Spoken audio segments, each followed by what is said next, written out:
રાજ્યમાં વરસાદની વિધિવત એન્ટ્રી થઈ ગઈ છે। આગામી 6 દિવસ સુધી ધમાકેદાર વરસાદની આગાહી કરવામાં આવી છે। ગુજરાતમાં વરસાદની શરૂઆત થઈ છે, તેવામાં રાજ્યમાં સૌપ્રથમ દક્ષિણ ગુજરાતમાં વરસાદી માહોલ જામેલો જોવા મળ્યો છે। ગુજરાતના વલસાડ જિલ્લા સહિત સંઘ પ્રદેશ દમણમાં વરસાદી માહોલ જામ્યો છે। વલસાડ જિલ્લાના ઉમરગામ સહિત આજુબાજુના વિસ્તારોમાં વરસાદી માહોલને લઈને રસ્તાઓ પર પાણી ભરાયા છે। વિધિવત રીતે ચોમાસું મહારાષ્ટ્ર બાદ આગળ વધ્યું છે, તો લોકોને ગરમીમાંથી રાહત મળી છે। આગામી 6 દિવસ સુધી વરસાદી વાતાવરણની આગાહી હવામાન વિભાગ દ્વારા કરવામાં આવી છે। 13 જૂને સાબરકાંઠા, ગાંધીનગર, અરવલ્લી, ખેડા, અમદાવાદ તથા આણંદ, પંચમહાલ, દાહોદ, મહીસાગર, વડોદરા તથા છોટા ઉદેપુર, નર્મદા, ભરૂચ તેમજ સુરત, ડાંગ, નવસારી, વલસાડ, તાપી, દમણ તથા દાદરાનગર હવેલી, અમરેલી તેમજ ભાવનગર, ગીર સોમનાથ, દીવમાં વરસાદ રહેશે તથા 14મી જૂને સુરત, ડાંગ, નવસારી તથા વલસાડ, દાદરાનગર હવેલી, અમરેલી, દમણમાં આગાહી છે। 15 જૂને નવસારી, વલસાડ તથા દમણ, દાદરાનગર હવેલી તેમજ અમરેલી, ભાવનગર તથા ગીર સોમનાથ, દીવમાં વરસાદની આગાહી છે। મેઘરાજાના ધમાકેદાર આગમનથી વાતાવરણમાં ઠંડક પ્રસરી છે। લોકોને અસહ્ય ગરમીથી રાહત મળી છે। દેશમાં અનેક ભાગોમાં કાળઝાળ ગરમીનો પ્રકોપ શાંત નથી થઈ રહ્યો। ત્યાં વિવિધ રાજ્યો એવા છે કે જ્યાં વરસાદનું એલર્ટ અપાયું છે। હવામાન વિભાગે 12 રાજ્યોમાં ભારે વરસાદનું એલર્ટ જાહેર કર્યું છે। આ રાજ્યોમાં પશ્ચિમ બંગાળ, સિક્કિમ, આસામ, મેઘાલય, અરુણાચલ પ્રદેશ, નાગાલેન્ડ, મણિપુર, મિઝોરમ, ત્રિપુરા, કેરળ, કર્ણાટક અને તેલંગાણાનો સમાવેશ થાય છે। ચોમાસાના કારણે ગોવા અને મહારાષ્ટ્રમાં પણ વરસાદ જોવા મળી રહ્યો છે। ચોમાસાના કારણે છેલ્લા 24 કલાકમાં ગોવા, મહારાષ્ટ્રમાં ભારે વરસાદ થયો છે। મહારાષ્ટ્રના થાણે જિલ્લામાં કલ્યાણ અહેમદનગર હાઈવે પર માલશેજ ઘાટ પાસે ભારે વરસાદને કારણે ભૂસ્ખલન થયું હતું, જેના કારણે ટેકરી પરથી એક મોટો પથ્થર ઓટો રિક્ષા પર પડ્યો અને અકસ્માતમાં કાકા ભત્રીજાના મોત થયા। આ સિવાય મધ્યપ્રદેશ, છત્તીસગઢ, બિહાર, ઝારખંડ અને ઓડિશામાં હળવા વરસાદની સંભાવના છે। બીજી તરફ ઉત્તર ભારતના અનેક રાજ્યો કે જ્યાં હાલ પણ આકરી ગરમી પડી રહી છે।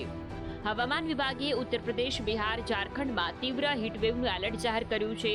તે જ સમયે ઉત્તરાખંડ, પંજાબ, હરિયાણા, દિલ્હી, ઓડિશા, હિમાચલ પ્રદેશ, જમ્મુ કાશ્મીર, મધ્યપ્રદેશ અને રાજસ્થાનમાં પણ હીટવેવની ચેતવણી જારી કરવામાં આવી છે। ઉત્તર પ્રદેશમાં હવામાન વિભાગે 71 જિલ્લામાં હીટવેવનું રેડ એલર્ટ જાહેર કર્યું છે। દિલ્હીમાં જળસંકટનો મુદ્દો સુપ્રીમ કોર્ટમાં પહોંચ્યો છે અને હવે સુપ્રીમ કોર્ટે નારાજગી વ્યક્ત કરતા સરકારને પાણીના પ્રશ્ને વેધક સવાલો પૂછ્યા છે। રાષ્ટ્રીય રાજધાની દિલ્હીમાં પાણીની વિકટ સમસ્યા અંગે સુપ્રીમ કોર્ટે દિલ્હી સરકાર દ્વારા દાખલ અરજી પર સુનાવણી હાથ ધરી હતી। અરજીમાં હરિયાણા રાજ્યને બાકીનું પાણી છોડવા મામલે નિર્દેશ આપવાની માંગ કરાઈ હતી। આ મામલે સુનાવણી કરતી જસ્ટિસ પ્રશાંત કુમાર મિશ્રા અને પી.બી. વરાલીની બેન્ચે આ દરમિયાન દિલ્હી સરકારને પાણીના વેડફાટ અને ટેન્કર માફિયાઓને લઈને સવાલો કર્યા। સરકારે આ રોકવા માટે શું પગલાં લીધા તેનું સોગંદનામું દાખલ કરવાનો આદેશ પણ આપ્યો છે। ભારે ગરમી વચ્ચે રાજધાની દિલ્હીમાં લાખો લોકો જળસંકટનો સામનો કરી રહ્યા છે। પાડોશી રાજ્યોએ વધુ પાણી આપવાની માંગને લઈને આમ આદમી પાર્ટી સરકારે સુપ્રીમનો દરવાજો ખખડાવ્યો છે। હિમાચલ અને હરિયાણાને દિલ્હી માટે વધુ પાણી મોકલવાનો આદેશ આપી ચૂકેલી અદાલતે દિલ્હી સરકારને પાણીના વેડફાટ અને ટેન્કર માફિયાઓને લઈને સવાલો કર્યા। આ મામલે દિલ્હી સરકારને પૂછ્યું કે તેણે ટેન્કર માફિયાઓને રોકવા માટે શું પગલાં લીધા છે, પાણીનો બગાડ અટકાવવા તમે શું કર્યું છે। મહત્વનું છે કે દિલ્હીમાં ટેન્કર માફિયાઓ દ્વારા પાણીની અછત સામે ઝઝૂમતા દિલ્હીવાસીઓ સામે ઉઘાડી લૂંટ ચલાવાતી હોય તે રીતે ટેન્કરની કિંમત 3000 રૂપિયાને વટાવી ગઈ છે। જમ્મુ અને કાશ્મીર આતંકી હુમલાઓથી ધણધણી રહ્યું છે। છેલ્લા 3 દિવસમાં 3 આતંકી હુમલાઓથી જમ્મુ કાશ્મીર વાસીઓમાં ભય જોવા મળી રહ્યો છે। રિયાસીમાં શ્રદ્ધાળુઓની બસ પર થયેલા હુમલાના 3 દિવસ બાદ મંગળવારે વધુ 2 આતંકવાદી હુમલા થયા। પહેલો હુમલો કઠુઆ જિલ્લાના હીરાનગરના સૈદા સુખલ ગામમાં થયો હતો। અહીં આતંકવાદીઓના ગોળીબારમાં એક ગ્રામીણ ઘાયલ થયો હતો, તો મંગળવારે મોડી રાત્રે પણ ડોડાના છત્તર ગાલામાં ગોળીબાર થયો હતો। આતંકીઓ સાથેના ગોળીબારમાં 5 જવાન અને 1 એસપીઓ ઘાયલ થયા છે। રાત્રે લગભગ 8 વાગે સરહદ પારથી 2 આતંકવાદીઓ ઘૂસ્યા હતા। આતંકવાદીઓ દ્વારા કરવામાં આવેલા ગોળીબારમાં ઓમકાર નાથ ઉર્ફે બિટ્ટુ નામના વ્યક્તિને હાથમાં ગોળી વાગી હતી। એક આતંકીએ પોલીસ પર ગ્રેનેડ ફેંકવાનો પ્રયાસ પણ કર્યો। પોલીસના જવાબી ફાયરિંગમાં તે ત્યાં માર્યો ગયો. બીજો આતંકી છુપાયો હતો, જેને શોધવાની પ્રક્રિયા ચાલી રહી છે. અહીં પેટ્રોલિંગ વધારી દેવામાં આવ્યું છે અને સુરક્ષા વ્યવસ્થા સઘન કરવામાં આવી છે. આ પહેલા 9 જૂને રવિવારના રોજ સાંજે 6:15 વાગ્યે રિયાસીમાં વૈષ્ણોદેવી ભક્તોને લઈ જતી બસ પર આતંકવાદીઓએ હુમલો કર્યો હતો, જેમાં 9 લોકોના મોત થયા હતા, જ્યારે 41 લોકો ઘાયલ થયા હતા. તેલુગુ દેશમ પાર્ટીના વડા ચંદ્રબાબુ નાયડુએ આજે આંધ્રપ્રદેશના મુખ્યમંત્રી તરીકે ચોથી વાર શપથ ગ્રહણ કર્યા. તેલુગુ દેશમ પાર્ટી એટલે કે ટીડીપીના વડા ચંદ્રબાબુ નાયડુએ આજે ચોથી વખત આંધ્રપ્રદેશના મુખ્યમંત્રી તરીકે શપથ લીધા. શપથ ગ્રહણ સમારોહ વિજયવાડાની બહાર ગન્નાવરમ એરપોર્ટ નજીક કેસરપલ્લી આઈટી પાર્કમાં યોજાયો હતો, જેમાં પીએમ મોદી પણ હાજર રહ્યા હતા. મહત્વનું છે કે મંગળવારે વિધાયક દળના નેતા તરીકે ચૂંટાયા બાદ ટીડીપી, બીજેપી અને જનસેવા ગઠબંધનના નેતાઓ વિજયવાડામાં રાજ્યપાલ એસ અબ્દુલ નઝીરને મળ્યા હતા અને સરકાર બનાવવાનો દાવો રજૂ કર્યો હતો. ચંદ્રબાબુ નાયડુએ મુખ્યમંત્રી પદના તો સાઉથ સ્ટાર પવન કલ્યાણે ડેપ્યુટી સીએમ પદના શપથ લીધા હતા. આંધ્રપ્રદેશમાં ટીડીપી, પવન કલ્યાણની જનસેના અને ભાજપે સાથે મળીને ચૂંટણી લડી હતી. આંધ્રપ્રદેશમાં એનડીએને 164 વિધાનસભા બેઠકો મળી છે, જેમાં ટીડીપીને 135, જનસેના પાર્ટીને 21 અને ભાજપને 8 બેઠકો મળી છે. જાતિના સમીકરણોની વાત કરીએ તો સીએમ નાયડુની કેબિનેટમાં પછાત વર્ગના 8, અનુસૂચિત જાતિના 3 અને અનુસૂચિત જનજાતિનો 1 ધારાસભ્યને મંત્રી બનાવવામાં આવ્યા છે. ઓડિશાના નવા મુખ્યમંત્રી તરીકે મોહનચરણ માંઝીએ શપથ લીધા. શપથ ગ્રહણ સમારોહમાં પીએમ મોદી, ગૃહમંત્રી અમિત શાહ અને ભાજપના ઘણા વરિષ્ઠ નેતાઓ હાજર રહ્યા. ઓડિશામાં પહેલીવાર ભાજપની સરકાર બની છે. મોહનચરણ માંઝીએ રાજ્યના 15મા મુખ્યમંત્રી તરીકે શપથ લીધા. તેમની સાથે 2 ડેપ્યુટી સીએમ કનક વર્ધન સિંહદેવ અને પ્રભાતી પરિદાએ પણ શપથ લીધા હતા. સુરેશ પૂજારી, રવિનારાયણ નાયક, નિત્યાનંદ ગૌડ અને કૃષ્ણચંદ્ર પાત્રાએ ઓડિશાના સીએમ મોહનચરણ માંઝીની કેબિનેટમાં મંત્રી તરીકે શપથ લીધા. માંઝી કેબિનેટમાં 13 મંત્રીઓએ પણ શપથ લીધા. શપથ ગ્રહણ સમારોહમાં વડાપ્રધાન નરેન્દ્ર મોદી ઉપરાંત રક્ષા મંત્રી રાજનાથસિંહ, નીતિન ગડકરી, જેપી નડ્ડા, અમિત શાહ, ઉત્તર પ્રદેશ, ગુજરાત, છત્તીસગઢ, મધ્યપ્રદેશ, આસામ, હરિયાણા, ગોવા અને ઉત્તરાખંડના સીએમ પણ હાજર રહ્યા હતા. મહત્વનું છે કે ઓડિશાને 24 વર્ષ બાદ આદિવાસી મુખ્યમંત્રી મળ્યા છે. અગાઉ કોંગ્રેસના હેમાંડ બિસ્વાલ રાજ્યના પ્રથમ આદિવાસી મુખ્યમંત્રી હતા. જો કે ભાજપે પહેલીવાર ઓડિશા વિધાનસભા ચૂંટણીમાં બહુમતી સાથે જીત મેળવી છે. રાજ્યની 147 બેઠકોમાંથી ભાજપને 78 બેઠકો મળી છે. સરકારની રચના બાદ લોકસભાનું પ્રથમ સત્ર 24 જૂનથી શરૂ થશે, જ્યારે રાજ્યસભાનું પ્રથમ સત્ર 27 જૂનથી શરૂ થશે. મોદી સરકાર 3.0ની રચના થઈ ગઈ છે. 71 મંત્રીઓએ શપથ લીધા અને ખાતાની ફાળવણી થતાં કામકાજ શરૂ કરવામાં આવ્યું છે. ત્યારે સંસદીય કાર્ય મંત્રી કિરણ રિજિજુએ આ અંગે માહિતી આપતા કહ્યું કે 18મી લોકસભાનું પ્રથમ સત્ર 24 જૂનથી 3 જુલાઈ સુધી ચાલશે. આ સત્રના પ્રથમ 3 દિવસમાં નવા ચૂંટાયેલા સભ્યો શપથ લેશે અને ગૃહના અધ્યક્ષની પણ પસંદગી કરવામાં આવશે. રાજ્યસભાનું 264મું સત્ર 27 જૂનથી શરૂ થશે અને 3 જુલાઈએ પૂરું થશે. એવું માનવામાં આવે છે કે પીએમ મોદી 27 જૂને રાષ્ટ્રપતિના સંબોધન પછી સંસદમાં તેમના મંત્રી પરિષદના સભ્યોનો પરિચય કરાવશે. રાષ્ટ્રપતિના અભિભાષણ પર આભાર પ્રસ્તાવ ચર્ચા દરમિયાન આક્રમક વિપક્ષ વિવિધ મુદ્દાઓ પર એનડીએ સરકારને ઘેરવાનો પ્રયાસ કરી શકે છે. રાષ્ટ્રપતિના અભિભાષણ પર આભાર પ્રસ્તાવ પર સંસદના બંને ગૃહોમાં ચર્ચાનો પીએમ મોદી જવાબ આપશે. રાષ્ટ્રપતિ દ્રૌપદી મુર્મુ 27 જૂને લોકસભા અને રાજ્યસભાની સંયુક્ત બેઠક સંબોધશે, જે આગામી 5 વર્ષની નવી સરકારના કાર્યોની રૂપરેખા રજૂ કરશે. દેશને નવા આર્મી ચીફ મળ્યા છે. લેફ્ટનન્ટ જનરલ ઉપેન્દ્ર દ્વિવેદીને નવા આર્મી ચીફ નિયુક્ત કરાયા છે. કેન્દ્ર સરકારે 11 જૂન મંગળવારે રાત્રે લેફ્ટનન્ટ જનરલ ઉપેન્દ્ર દ્વિવેદીને નવા આર્મી ચીફ તરીકે નિયુક્ત કર્યા છે. તેઓ વર્તમાન આર્મી ચીફ જનરલ મનોજ પાંડેનું સ્થાન લેશે. લેફ્ટનન્ટ જનરલ ઉપેન્દ્ર દ્વિવેદી 30 જૂને ચાર્જ સંભાળશે. તે જ દિવસે વર્તમાન army chief general Manoj Pande 30મા આર્મી ચીફ તરીકે નિવૃત્ત થઈ રહ્યા છે.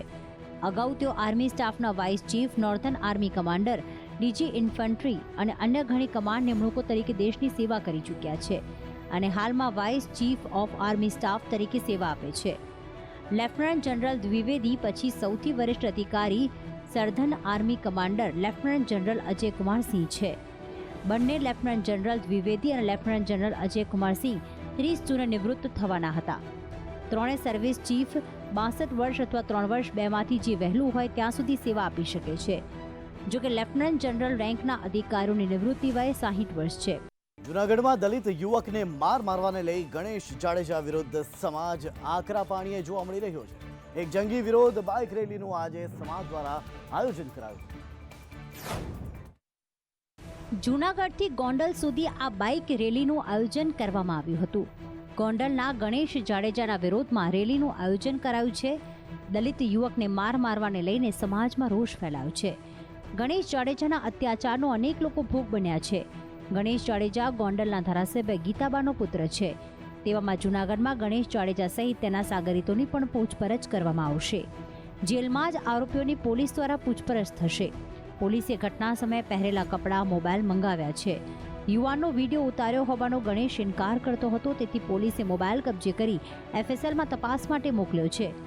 31 મેની મધ્યરાત્રિએ દાતાર રોડ પર રહેતા જૂનાગઢના ચંદુ સોલંકી નામના યુવાન પર ગોંડલના ધારાસભ્યના પુત્ર ગણેશ જાડેજા અને તેના અન્ય સાગરીતો દ્વારા સામાન્ય બાબતે બોલાચાલી અને મારપીટ થયા બાદ તેનું અપહરણ કરીને ઢોર મારવાની પોલીસ ફરિયાદ નોંધાઈ હતી. આ મામલે મુખ્ય આરોપી તરીકે ગોંડલના ધારાસભ્યનો પુત્ર ગણેશ જાડેજા અને અન્ય 8 થી 10 લોકો વિરુદ્ધ ફરિયાદ દાખલ થઈ હતી, જેમાં જૂનાગઢ પોલીસે મુખ્ય આરોપી ગણેશ જાડેજાની અટકાયત કરી હતી. ઉત્તરકાશીમાં મોટી સંખ્યામાં યાત્રિકો પહોંચી રહ્યા છે. તેવામાં ગંગોત્રી હાઈવે પર એક બસ ખાઈમાં પડતા 3 લોકોના મોત થયા છે. ઉત્તરકાશીના ગંગોત્રી હાઈવે પર મંગળવારે મોડી રાત્રે બસ રેલિંગ તોડીને 60 ફૂટ નીચે ખાઈમાં પડી ગઈ હતી. ખાઈમાં બસ ઝાડ પર લટકી ગઈ હતી. આ અકસ્માતમાં 3 મહિલા શ્રદ્ધાળુઓના મોત થયા હતા, જ્યારે 26 લોકો ઘાયલ થયા છે. બસમાં 29 ભક્તો સવાર હતા. મૃતક મહિલાઓ હલ્દવાની, ઉધમસિંહનગર અને નૈનીતાલની રહેવાસી હતી. ઘાયલોમાં બરેલી, યુપીના 5, બુલંદશહર અને મેરઠના 1 શ્રદ્ધાળુઓનો સમાવેશ થાય છે. બાકીના તમામ ઘાયલો ઉત્તરાખંડના જ છે. સ્થાનિક police, SDRF, ambulance, disaster management અને વન વિભાગની ટીમે બસમાં ફસાયેલા લોકોને બચાવ્યા હતા. તેમને જિલ્લા હોસ્પિટલમાં ખસેડવામાં આવ્યા હતા, જ્યાં ગંભીર રીતે ઘવાયેલ લોકોને હાયર સેન્ટરમાં રિફર કરવામાં આવ્યા હતા. 17 ગંભીર રીતે ઘાયલ લોકોને ઋષિકેશ એમ્સમાં રિફર કરવામાં આવ્યા છે, જ્યારે 9 ઘાયલોની ઉત્તરકાશીની જિલ્લા હોસ્પિટલમાં સારવાર ચાલી રહી છે. આ તમામ યાત્રીઓ ગંગોત્રી ધામના દર્શન કરીને ઉત્તરકાશી તરફ આવી રહ્યા હતા, ત્યારે અચાનક બસ બેકાબુ થઈ ગઈ અને ખાઈમાં પડી ગઈ. ઉત્તર પ્રદેશના હરદોઈમાં ગંભીર રીતે એક રેતી ભરેલી ટ્રક ઝૂંપડી પર પલટી ગઈ હતી, જેમાં એક જ પરિવારના 8 લોકોના કરુણ મોત નીપજ્યા છે. દેશમાં દરરોજ અનેક અકસ્માતની ઘટનાઓ બનતી રહે છે અને ક્યારેક તો પરિવારનું માળું પણ વિખેરાઈ જાય છે. આવી જ એક ઘટના ઉત્તર પ્રદેશના હરદોઈમાં બની, જ્યાં એક ઝૂંપડી પર રેતી ભરેલી ટ્રક પલટી ગઈ, જેમાં ઘરની બહાર સૂઈ રહેલા એક જ પરિવારના 8 લોકોના ઘટના સ્થળે જ મોત થયા. હવે પરિવારમાં માત્ર એક છોકરી જ બચી છે. ઘટના સર્જાતા જ આસપાસના લોકો દોડી આવ્યા હતા અને પોલીસને જાણ કરવામાં આવી હતી. પોલીસે JCBની મદદથી રેતી હટાવી હતી. જોકે ત્યાં સુધીમાં દટાયેલા તમામ લોકોના મોત થઈ ચૂક્યા હતા. આ ઘટનામાં એક બાળકી બચી ગઈ હતી, જેને ઈજાઓ પહોંચતા હોસ્પિટલમાં સારવાર હેઠળ ખસેડાઈ છે. ડોક્ટરોએ બાળકીની તબિયત નાજુક હોવાનું જણાવ્યું છે. બીજી તરફ તમામ મૃતદેહોને પોસ્ટમોર્ટમ માટે હોસ્પિટલ મોકલીને ઘટનાની તપાસ કરવામાં આવી રહી છે, જેમાં ટ્રક ડ્રાઈવર અને હેલ્પરને કસ્ટડીમાં લેવામાં આવ્યા છે.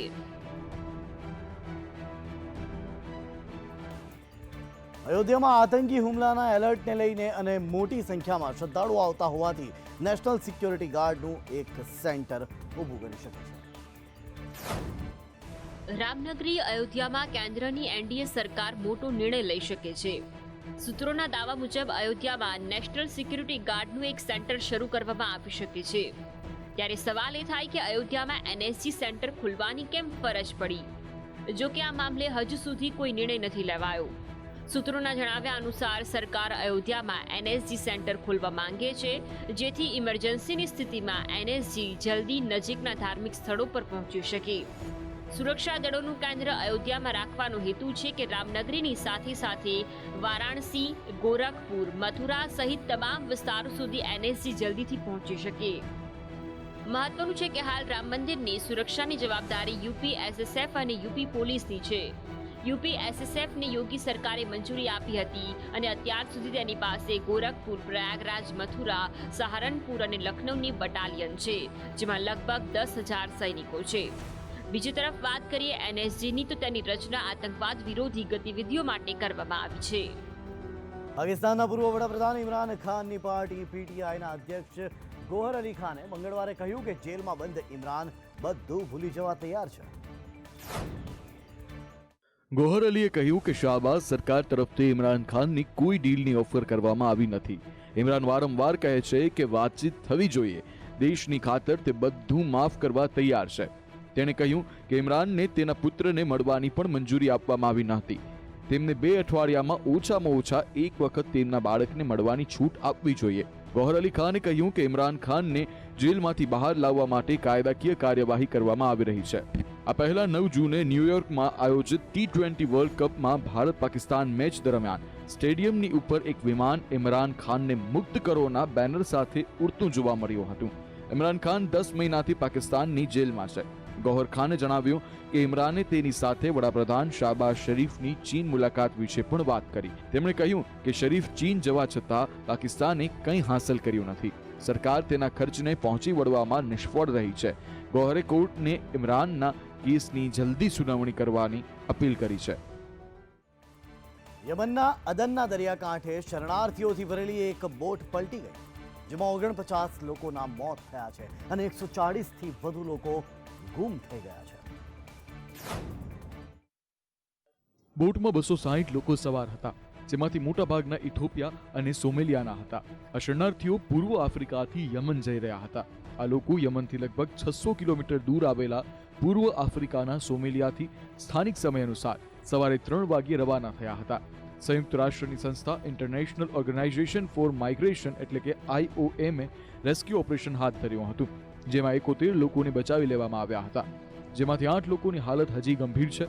IOM 31 મહિલાઓ અને 6 બાળકોના મૃતદેહ બહાર કાઢ્યા છે. IOM અધિકારીઓને ડર છે કે મૃત્યુઆંક વધી શકે છે.